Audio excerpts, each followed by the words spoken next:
Here we are, BEERMAGEDDON, day 2, and I'm joined with... Day 2. Joined with the awesome Keeler. How you doing? I'm very good. Excellent. I'm very good. Not feeling quite so awesome today. Just sigh. Just sigh. Oh, so you took to the stage last night with Fallen Fate. How was that? Oh, it was awesome. Yeah. I mean, we've supported the boys really since day one. Their first album, I obviously guested on and did the track we did last night, Pendulum, on the first album. We took them on tour 2 years ago.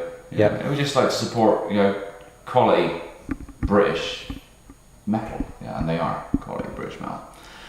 Yeah, full of respect for them, and the new album is imminent, so I'm looking forward to it. Yeah, most certainly. And talking about new albums, September the 20th. 20th? Yeah. In UK and Europe, September 20th. The brand new Onslaught album is released, and it's called 6. Good title. It is good. I mean, if it just had the cameras at 6 on it, it would have been maybe a bit cheesy, but because it's VI. Roman numerals, and on the sleeve you've got 3 6s, which could be deemed as maybe a little cliche, but I think when you see the album cover, it really works well, and it's a 6th album, so. Yep, certainly. Actually, now you've said about the 3 6s, obviously that sort of like, I'm now thinking about the song, one of the songs. Yes, indeed. Yeah. One of the, probably one of my favourite tracks as well. Really? Within the album. That's it. Everybody I've spoken to who's heard the album, they've all chosen a different track. Yeah. Most of them are choosing really sort of Children of the Sand. So it's a sort of slow, heavy, just in the way Onslaught do it. We did the same thing with Code Black on Sounds of Violence, and same with the same thing with Destroyer of Worlds on Killing Peace. There is a formula going on there, but we're pretty happy with the way the songs are being written. It's a stunning piece of music, and I think it's a stunning album. And right now, I know, as a musician, most musicians would probably say, "Oh, I don't listen to my own album," but I just can't stop playing it. It's an incredible piece of work. It is a great piece of work as well, and obviously, it's the 30 years. Yes, 30 years this year. We've got we're recording everything on the road as well. We're doing sort of crowd shots, interviews, sort of backstage things. So ultimately, we'll maybe later this year, maybe early next year, we'll do a 30th anniversary DVD to go with it as well. Excellent. If I remember right, was it 1985? Did you join Onslaught? I joined Onslaught. It was either I'm not quite sure actually. It was either very late 85 or very early 86. I've got January 86 in my mind. My mind's going. But I joined Onslaught in the January. Yeah. And the album, The Forest, was written. At that stage, they were just finishing off the last track. I auditioned with Metal Forces. And I don't have any idea really that my voice was even anywhere near good enough to join a professional band like Onslaught, as they were then. So I auditioned with Metal Forces, and I think we did the verse and the chorus, and was like, do you want the job? Do you want to be our singer? Yes, please. So it was pretty cool. It's pretty cool. And then 3 months later, we were in the studio. So it was a whole very, very sharp learning curve. And I think the album, has been cited as a classic. Yes. But I think maybe the sort of naivety, certainly from my point of view, the naivety of studio recording. Probably helped it, just go in and do the best I could at the time, and I still look back on those times very fondly, and there was a long time where I didn't actually listen to the album at all. When after the band split, I sort of the albums got put away in the cupboard, and I don't want to know anything about Onslaught anymore. And yeah, so it was probably about 15 years before I got the album out again and played it. And it's like, wow, this is coming something quite special. So it's obviously a time. It's an album of its time. Obviously, Yes. It's 1986. Say naive sort of studio, experience. But hey, Yeah. That's it. One of the things which we like as well is, obviously, when people say about the Big Four, they automatically think Metallica, Slayer, Anthrax, and Megadeth. Mm-hmm. It's like, no, that's not the case. Well, I guess the Big Four are probably based on album sales. Now, let's face it, those 4 bands have sold Massive a whole millions of load of albums, albums. But yeah, I mean, it's a bit annoying sometimes because, when you occasionally come across lists on like Amazon and things, top 20 best thrash bands ever, not thrash albums, but thrash bands, and invariably I thought this got missed out, and I'm thinking, well, hang on a minute, you've listed 20 bands, surely we can be in the top 20 of someone's list, And we see, but that's the thing with Onslaught, I think, because maybe we're British, we get overlooked, or certainly did in the past. So yeah, hopefully that will all change now with this new album. We were hoping Sounds of Violence would sort of do some good business, and it's done very well, and we sort of had to step up the ladder a little, but I think everybody's saying the new album, the record companies especially, are saying the new album they say it's going to take you a couple of steps up the ladder now, and which I hope so. I think we deserve some recognition. Yeah, it's certainly obviously from Sounds of Violence up to 6. It is a new level, but it's almost like we're back. Well, it's still definitely Onslaught. And we've got that. That's the songwriting technique is Onslaught. The sound is Onslaught. And I think when we came back, we wrote Killing Peace. We formed in 2005, and it took the best part of a year, probably 14, 16 months to write Killing Peace, because we were still trying to find our feet, still trying to find that direction again. So a lot of stuff got pushed off, just got dropped, and that sounds too much like Exodus. That sounds too, not that we were trying to sound like anybody, but I think listening to our peers, really sort of you're gonna sort of want to be introducing parts into the song, sort of songwriting technique which will appeal to the fans of Exodus and the other great thrash bands like that. And so a lot of stuff got thrown out. People still say Killing Peace sounded a lot like Slayer, as they did back with the Force back in the day. I just can't hear that, really. I just can't hear it. There's certainly there's no deliberate intention to sound like any band, because we tend to write sort of without outside influence from other bands, really. Yeah. But yeah, I think the new album, Killing Peace to Sounds of Violence, was a step up. Songwriting skills, I think, and again, Sounds of Violence to 6 is another huge step up this time. We've got some, I would say, definitely some Onslaught experimentation in there. There's some amazing riffs, amazing guitar parts. You listen to the chorus of Chaos is King, for example, and there's just this weird chord. I don't know what it is, but it just If you when you listen to Chaos is King, you'll know exactly what I mean. But there's this weird discordant, thrashy nonsense going on in the background, but it's just amazing. It just makes a song. So obviously between the time when Onslaught sort of like stopped and then reformed, what did you do? Did you just sort of carry on putting pen to paper, or did you go off in another direction? I formed a band. We never really, we didn't get any deals or anything. We gigged quite hard.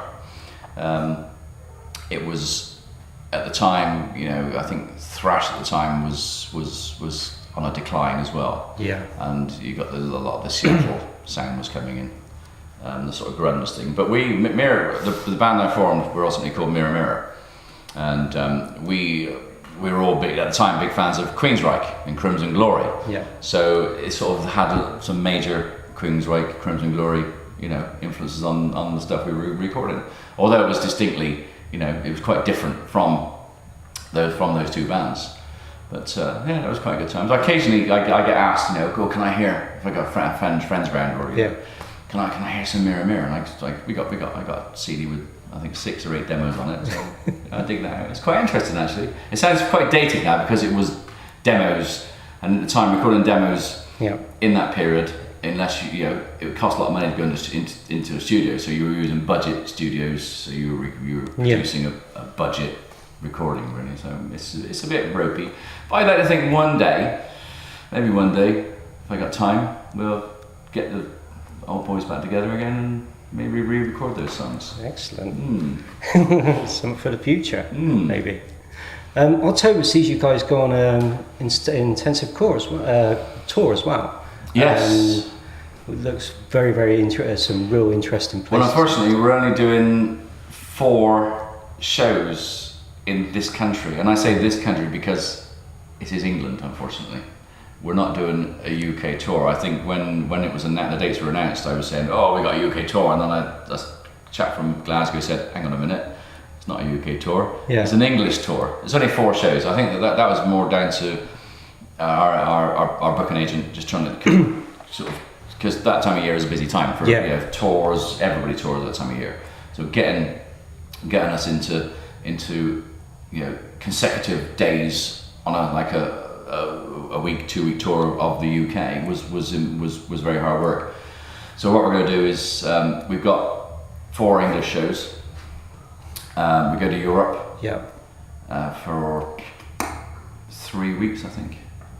We're back for a week, and then we go to South America for 2 weeks. Mm-hmm. So I think what we're going to do then is sort of between now and the end of that tour, we're going to try to put together some more UK shows. So we do go to Glasgow, Belfast, Dublin, So I think that's one thing which the Onslaught fans really want is like a 2-week UK tour. So all your fans. That's right. And we do try to play different places.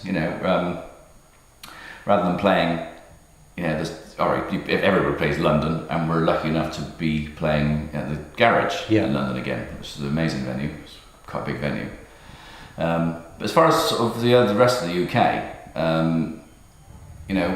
we try to sort of play places off the beaten track, whereby we go to the people rather than the people coming to us. Rather than go to Newcastle, we're playing Blythe. Yeah. And apparently it's almost sold out. Excellent. So we're quite happy with that. Yeah, it's a smallish venue, but it makes it more interesting as well to rather than playing the same cities over and over again and seeing the same buildings. It's nice to see the same faces. Don't get me wrong. I love seeing the same faces at the gigs, but just to play sort of different cities, and let's just face it, this country is. As the whole of Europe is a big place, and there's a lot of metal fans. Yeah. They don't necessarily have the means to transport themselves to the big cities to see bands, so we go to them. That's really good to hear as well. Really, really good to hear. Obviously, the artwork as well on the album cover. Who did you get in to do that? Was that sort of someone within the band come up with the idea, or it was based on an idea that I think Jeff had, bass player. And I think rather than let Jeff go at it, because I certainly said with the last album with Sounds of Violence, I thought, well, we need some artwork. We need a piece of artwork. If you look at the likes of Eval, their last 2 albums, a fantastic piece of artwork. And I'm an old school boy. I know vinyl. Yes. It's something you don't see in shops these days. Not in the quantity you used to. But it was great to walk into a record shop, and you would buy an album on the strength of a cover, of a striking cover, whether it be something like Rainbow Rising, or Merciful Fate, Yeah. or it was like, wow, that's a great cover. Let's buy that one. It looks good. Oh, the song titles are good. Yeah, let's buy that one. So yeah, a striking piece of artwork. The album is being released on vinyl as well. Oh, excellent. Initially a limited edition run on green vinyl. Yeah. And then it would go to black vinyl. I think it's only about 500 covers on green, something like that. But yeah, it's on vinyl. Brilliant. Old school, and I can't wait to get a piece of vinyl and have that artwork on an old school, gatefold, Yeah. sleeved. Yeah, so album.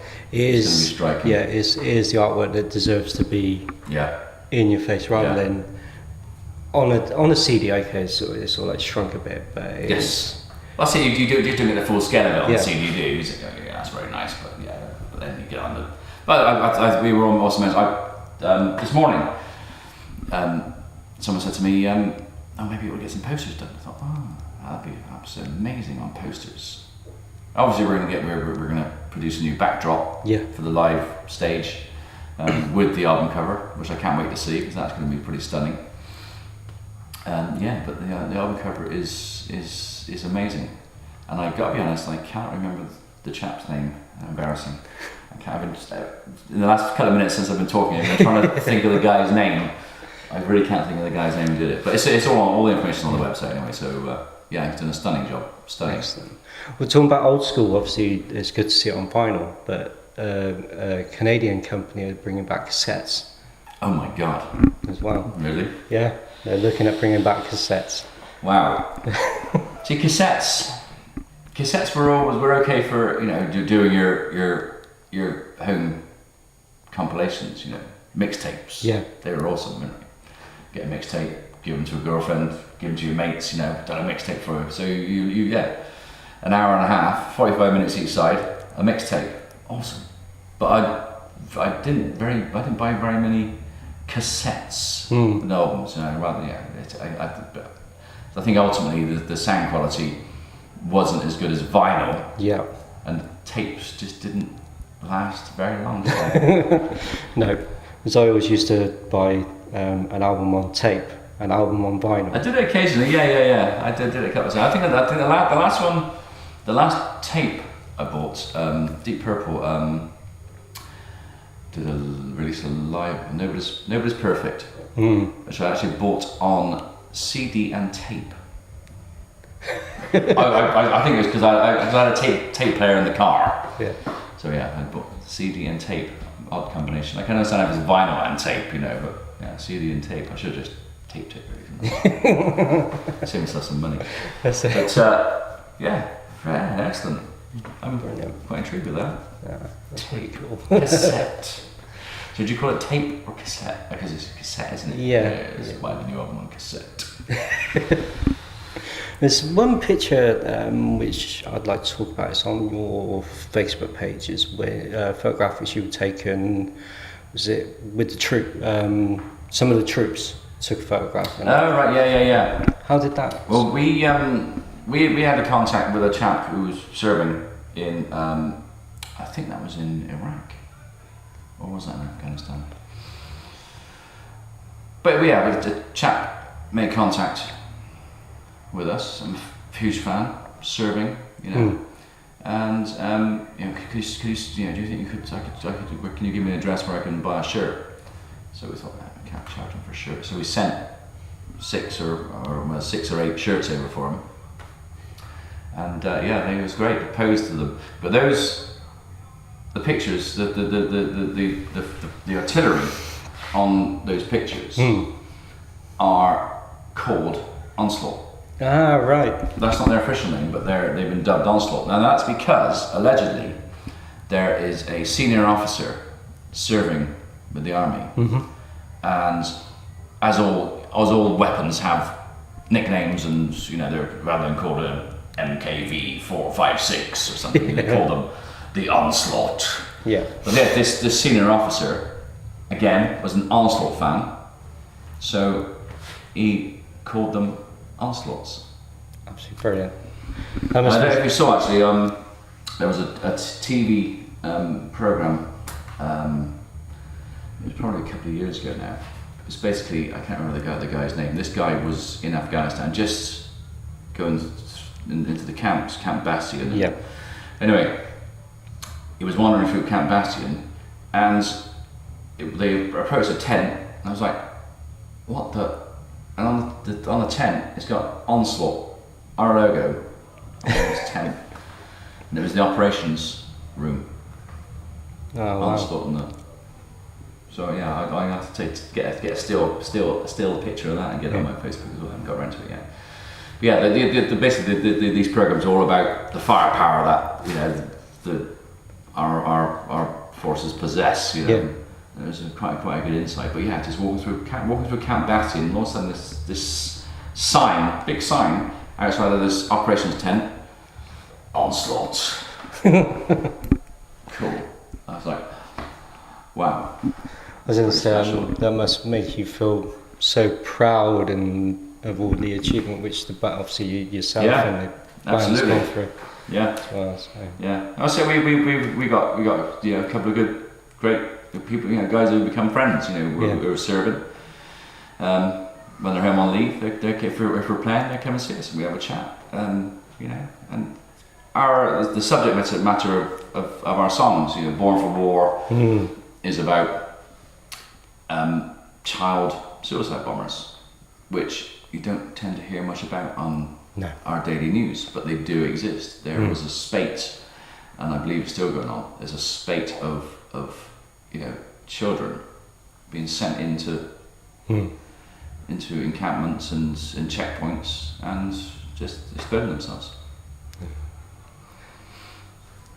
I think that's one of the things with the genre of like the metal genre is the truth is spoken through lyrics. Yeah. Well, say we ain't going to sing about puppies and butterflies, are we? It's an aggressive music, so you have aggressive lyric with it as well. So yeah, whether it be about war, or religion, that's another favourite of Nigel's. Is as we know, we don't hate. We hate religion. Organised religion is the curse of our world. And it should be outlawed. Yeah, it should be outlawed. I'm a devout atheist. But I do respect if we visit, Turkey, and you go to as a holidaymaker, whatever country you visit, you do respect their customs. Albeit I don't respect their religion, but I respect, if you go into a mosque, okay, you can take your shoes off. Yeah, I'm not going to argue with that, So we are devoutly anti-religious. Yeah. And I think some quite visceral lyrics from Nige. He's very good at anti-religion, and I'm quite pleased to be singing his anti-religious lyric, because I stand up for it. Yes. Organised religion should be wiped out. It's the bane of, it's the cause of all conflicts. Yeah. This world has ever. It's the hate between neighbours. Yeah. It's caused by religion, for God's sake. Yeah, that's it. Yeah. And a God for someone that doesn't actually exist. It's all in here. Your spiritualism is within yourself, so you don't need to, look elsewhere for it. Only the weak go looking for solace, for help. It's all within you. That's it. Actually, it's quite in depth and really, really good. Actually, to hear that. Not many people. Some people are afraid to sort of like speak the truth. They'd rather sort of no, because if we speak it, then we get pigeonholed by certain journalists and we get the haters and absolutely. And as an Englishman, it's frowned upon almost. Certainly by our government, it's frowned upon to speak out, to speak your mind. Not against any particular human being, because of the religion they follow. It's just the religion, and they represent that religion. So. And I'll tell anybody, I'll speak to anybody about it. I know. It's weak of mind, isn't it? Yeah, weak so mind, nice. who need something to follow, and everything goes with it. And I hate the way women are treated. Especially in Islam. It sucks. How can you treat a fellow human being, a wonderful thing like a woman, as a second-class citizen, or worse? Yeah. It's wrong. So, Very wrong. yeah. Don't mean to start, but there's an interesting picture that's come up with the recent conflicts in Egypt, things like that. But there was Christians formed a protective ring around the Muslims so they could pray, and then the Muslims formed a protective ring around the Christians so they could do the same. So it's like, here you go. That's people doing what they want to do, and others are standing by. It's not, we're Islamic, we're against like the Christian religion, Christian against Islamic, which proves it is a load of crap. Yeah, absolutely. And then it just proves that the Egyptian situation, neighbour killing neighbour because of religion. Yep, that's it. That is it. Free thinking. I respect. People like Richard Dawkins, for example. A fantastic, great free thinker, and he'll speak his mind. He doesn't really give a damn who he upsets. Yeah. And we shouldn't give a damn who we upset. No. It's a free world. We live in a free world, and a free country, but it should be a free world. Yeah. It's all very wrong. So It's all very wrong. And the day of religion, it will never be because it's just expanding, spreading. Okay. Yeah. One day, when the shit hits the fan, the revolution, religions will be crushed. That's it. Although I do have a religion, of course, metal. The only religion people need. Yeah, music is my religion. I say, they can't live without their false prophets, false idols. I certainly couldn't live without music. Yeah. It's a universal language as well, isn't it? So, Yeah, that's it. Universal language of, it's almost peace, respect, and it's a passion as well. It's a deep passion which flows through everyone's veins, as you can see here this weekend. absolutely. As well. Yeah. So, Yeah. absolutely brilliant. Well, so I'd like to. Yeah. You're here all weekend. Yes. Who are you looking forward to seeing? Well, I'm actually missing Cremated right now. I know. Damn you! Because I promised Pete D I'd go and check him out. So no, don't worry. Cremated. Obviously, I did Full on Fate last night. We've been over that. Bull Stampede. Yeah. Have a very bright future, I think. Also already making waves in Europe. They played Wacken 2-3 weeks ago and stole the place. They played on a Thursday afternoon or something, and they thought, we're getting no one here. They played in one of the big tents, and Jay said it was like, wow, the place was heaving. Absolutely amazing. Graville. Yep. I love their album. That is an amazing album. Everyone today, I think. Beholder are just so professional at what they do, and again, and all these, we're here, and hats off to Jim Beerman, who likes attention. He does like his attention, but hats off to Jim Beerman because he has done so much for the UK metal scene. Yeah. So much for this metal scene. And he's probably up there, with there's probably a handful of people in this country who truly believe that this country can deliver some amazing metal. Yeah. Even Bloodstock, yes. Simon Hall again, Beholder. He books like 90% of the bands with Bloodstock. He doesn't stop. The man doesn't stop. It's on it all year. So hats off to Simon as well. So there's only a handful of the people in this country. You forget your download festivals because that's just a marketing exercise, a money-making machine now. I have no desire to even play download festival. I'd love to. I want to play Bloodstock again, obviously. Yeah. And Jim has asked us if we will play BEERMAGEDDON next year. So it's dependent on what we're doing, it's just because if we, it's probably not going to be until the new year that we can sort of look at what are the plans for next year, and we get a lot of festivals coming, obviously in the new year, and hopefully next year also we'll play BEERMAGEDDON. Top one. Should be interesting.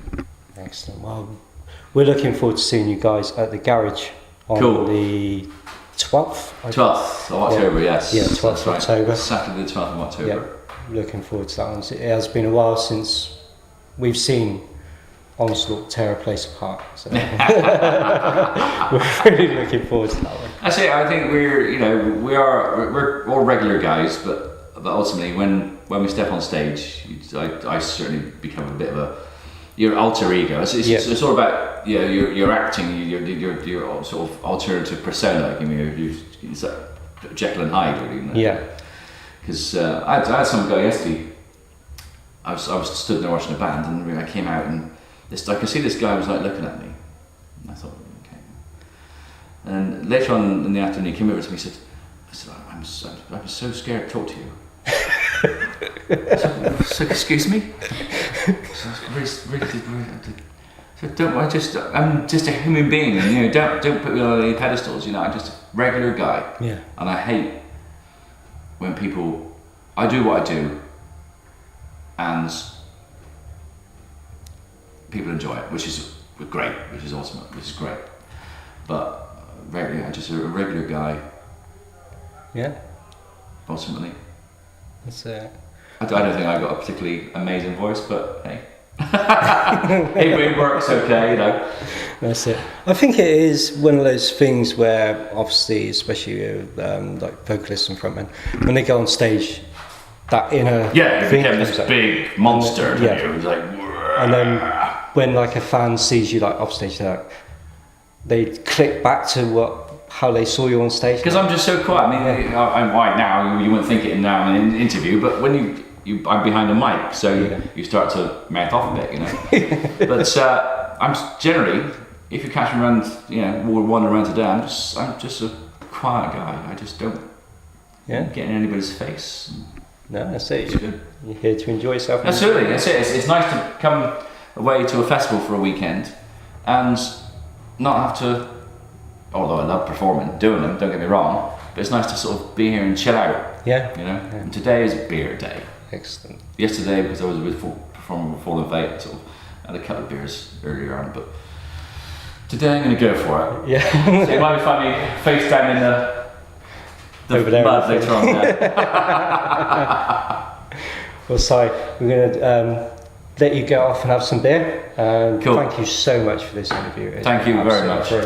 We look forward to seeing you on the road, and remember, September the 20th, brand new album, check it out. 6. It is a pretty good album, even though I say so myself. It's a do check it out. That's it. I always say to anybody as well, give everything a chance, because it's in certain brackets and bracketed in genres, black metal, death metal, thrash metal, hair metal, whatever. Always give it a chance. Yeah. But it doesn't cost you anything to go onto the internet and go to Reverb Nation or whatever, Deezer, Spotify. Find these bands. Just weave your way through wherever the path takes you. And check new bands out. And it's all about discovering new music. My dad always said to me back, because I used to, when I discovered like Rainbow Rising, it was like Stargazers. I get goosebumps now thinking about it. Stargazer was like, I said, Dad, you must check this out. You must check this. This is the ultimate. This is the best song ever written, and that was like 1976. And he said, you'll probably never hear the best song ever written. They're still to come. Yes. They're still always. I'm just always looking for new music, always. And finding some amazing music. Yeah. Whether it be Graville, Boris Stampede, whoever it is. Yeah, that's it. Absolutely brilliant. Well, thank you so much. Thank you.